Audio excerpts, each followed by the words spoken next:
Hello dear students, आपका स्वागत है मेरे चैनल पे। और मैं आज लेके आ गई हूँ motions of earth chapter number 3 class 6 से। और आज मैं देने वाली हूँ आपको इस चैप्टर का नोट्स।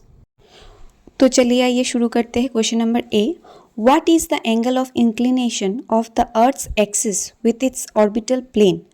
आंसर हो जाएगा the angle of inclination of earth's axis with its orbital plane is 66.5 degree. Next है B number question, define rotation and revolution. Answer, rotation the movement of the earth on its axis is known as rotation. जो earth के axis में rotate करता है उसे rotation कहा जाता है, जो कि एक ही दिन में कंप्लीट हो जाता है। एंड रिवॉल्यूशन का मतलब है the movement of the earth around the sun in a fixed path और orbit is known as revolution. जब हमारा अर्थ सन के चारों तरफ घूमता है उसे रिवॉल्यूशन कहा जाता है। Now let us come to the next question.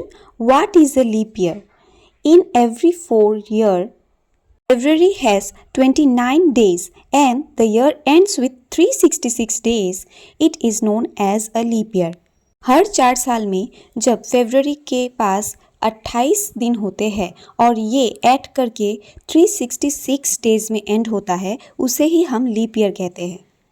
Question number D, differentiate between summer and winter सोलिस्टाइस।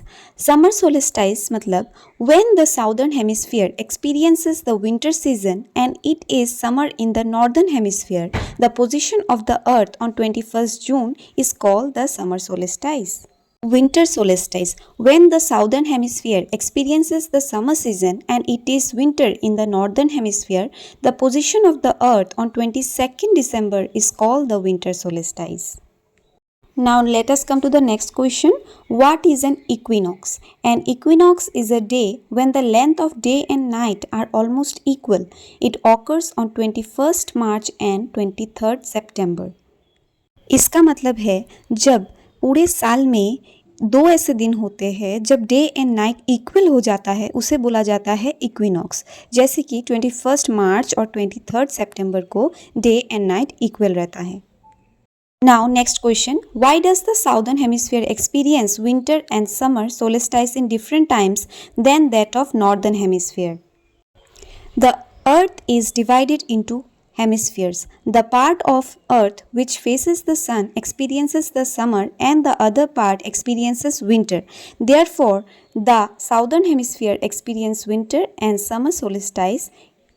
इस आंसर का मतलब है हमारा अर्थ 2 हेमिस्फीयर में बटा हुआ है, तो जो वाला पार्ट सन की तरफ फेस करके रहता है उसी पार्ट में समर सीजन रहता है, और जो अदर पार्ट दूसरे तरफ डार्क साइड में रहता है वो हमेशा विंटर सीजन में रहता है। और इसी कॉन्सिक्वेंसेस की वजह से साउदर्न हेमिस्फीयर एक्सपीरियंस करता है summer and winter. Now next question is question number G. Why do the poles experience about 6 months of day and 6 months of nights? Answer, the poles experience about 6 months of day and 6 months of night because each of the poles remains tilted towards the sun for 6 months. So this tilt causes the poles to experience day and night for straight 6 months. इस answer का मतलब है कि हमारे अर्थ के पोल को 6 month के लिए डे एंड नाइट इसीलिए फेस करना पड़ता है क्योंकि हमारा अर्थ सन की तरफ टिल्टेड रहता है 6 मंथ के लिए, तो स्ट्रेट उनको एक ही तरीके का डे या फिर नाइट उन्हें फेस करना पड़ता है, और वहाँ पे ना तो सूरज ढलता है 6 मंथ के लिए और दूसरे 6 मंथ के लिए ना तो सूरज उठता है। तो होप सो आप सबको मेरा आंसर्स पसंद आ रहा है, और अगर आपको इंपॉर्टेंट क्वेश्चंस चाहिए तो प्लीज़ मेरे शॉर्ट्स को भी फॉलो करते रहिएगा और मेरे चैनल को सब्सक्राइब कर लीजिए। Thanks for watching my videos. Keep on liking, sharing and commenting on my videos. Till then take care, bye bye, Tata.